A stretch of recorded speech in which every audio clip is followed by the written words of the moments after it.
Lesson class हमने पिछले video में किया था ट्रांसपोर्टेशन ऑफ ऑक्सीजन, और आपको ये बताया था कि अगर आप चाहते हो आपके सभी ऑर्गन्स को, सभी सेल्स को प्रॉपर ऑक्सीजन डिस्ट्रीब्यूट हो, then you should take the iron rich food. और मुझे लगता है अगर आपको समझ आ गया होगा तो आपने आयरन रिच फूड लेना शुरू कर दिया होगा। Let us talk about transportation of carbon dioxide. Transportation of carbon dioxide. If we talk about the transportation of oxygen and carbon dioxide, it somewhat depend on the solubility of gases. If we compare the solubility of carbon dioxide and oxygen, carbon dioxide is more soluble in water as compared to oxygen. Then first we talk about plasma. 7% of carbon dioxide combined with water of plasma. What do you mean by plasma? अगर हम blood को define करते हैं, blood is the liquid connective tissue. Blood consist of liquid part that is called plasma, and plasma consist of plasma proteins.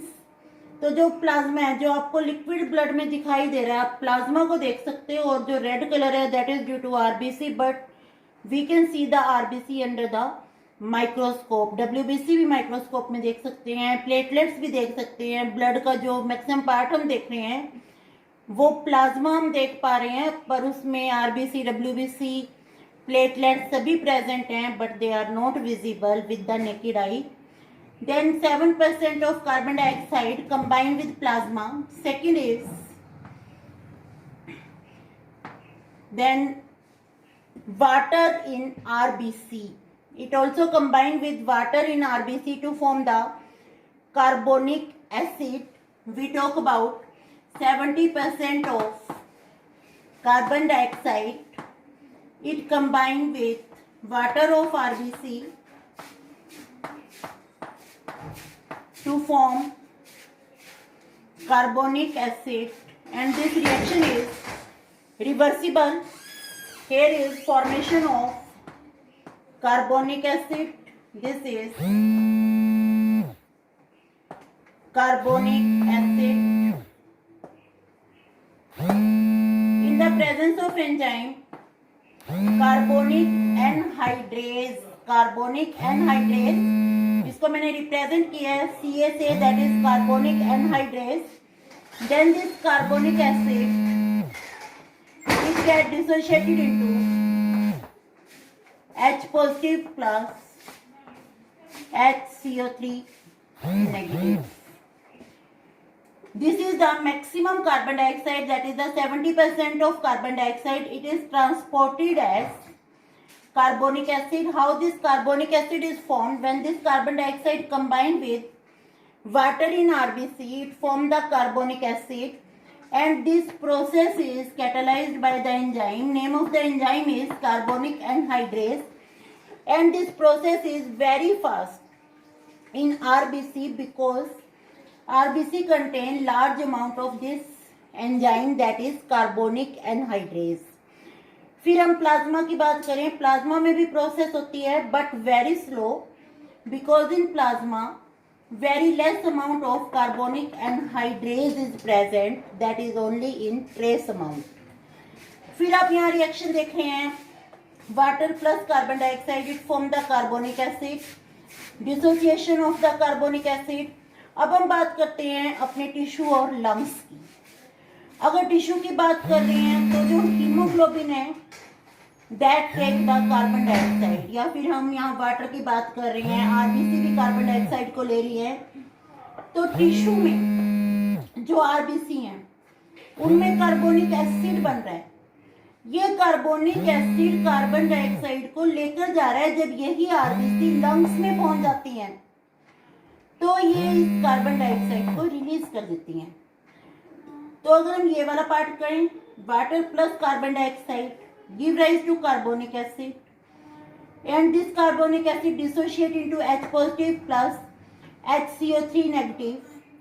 It take place in the tissue. अगर हम opposite बात करें कि H positive and HCO3 they join to form carbonic acid which give rise to carbon dioxide and water. यहाँ carbon dioxide release कर रहा है, तो ये कहाँ होता है? This process take place in lungs, क्योंकि लंग्स में इस ब्लड को कार्बन डाइऑक्साइड को बाहर निकालना है जो कि ये टिश्यू से लेकर आया है। अब आरबीसी की बात करते हैं कि आरबीसी में कैसे चल रहा है ये। You should know the shape of RBC. RBC they are biconcave. RBC में पूरी प्रोसेस चल रही है। Water plus carbon dioxide in the presence of carbonic anhydrase. There is formation of carbonic acid which get dissociate into H positive plus HCO3 negative. अब ये जो HCO3 negative बना है, बाइकार्बोनेट आयन बना है, ये प्लाज्मा में आ जाएगा। It come in plasma and to neutralise it, chloride ion from plasma it move to the RBC. Plasma से क्लोराइड आयन आरबीसी में चला जाएगा। This is called chloride shift और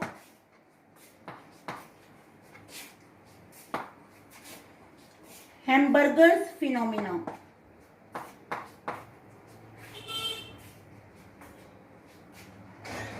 Sometimes it is also said that these chlorides they come from the KCl and these bicarbonate ion they come from the NaHCO3, sodium bicarbonate से आते हैं। पर जो भी है ये शिफ्ट हो रहा है, that is to maintain the charges maintain करने के लिए शिफ्ट होगा। और chloride they go inside and HCO3 come outside. From these HCO3 there is removal of carbon dioxide. जो कार्बन डाइऑक्साइड इन्होंने हाउस की हुई है उसको रिमूव कर देंगे and carbon dioxide that come to the air which we exhale. This is called Hamburger phenomena और chloride shift and the duration in this is only 1 second. अब 7% यहाँ होगी है, 70% यहाँ होगी है, रह गई है 23% carbon dioxide. 23% carbon dioxide that combine with amino group of haemoglobin. If we talk about haemoglobin, haemoglobin में दो पार्ट्स हैं, haem plus globin. Globin is the protein and this protein are made up of amino acid. Amino acid are having one amino group and one carboxylic group.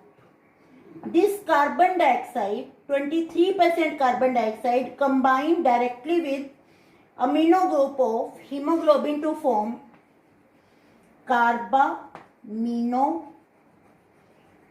hemoglobin. Carbamino hemoglobin and transported to lung so that it can be removed from the blood. अब यहाँ हम दो effect की बात करेंगे, Bohr effect and Haldane effect.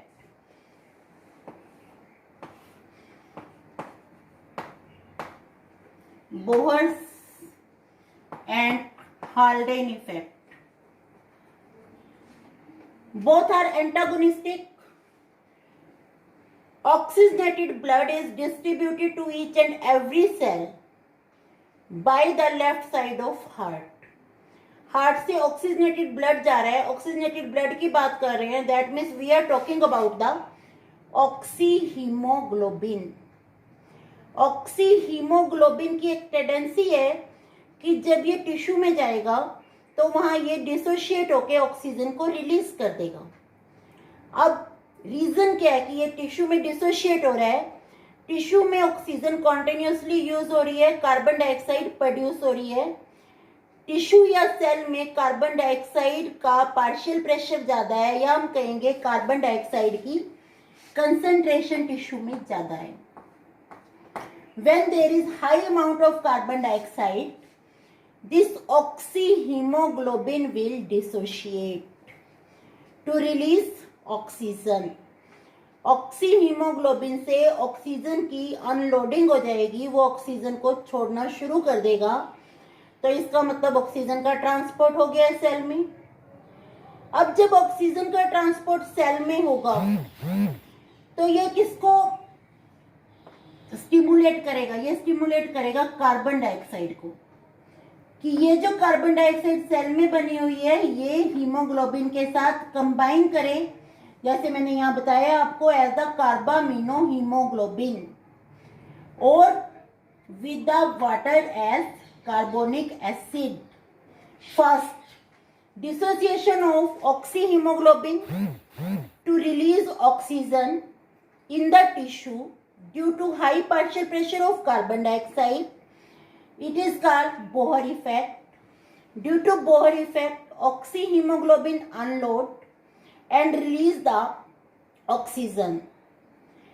And by releasing of oxygen, oxygen stimulates the carbon dioxide to combine with hemoglobin.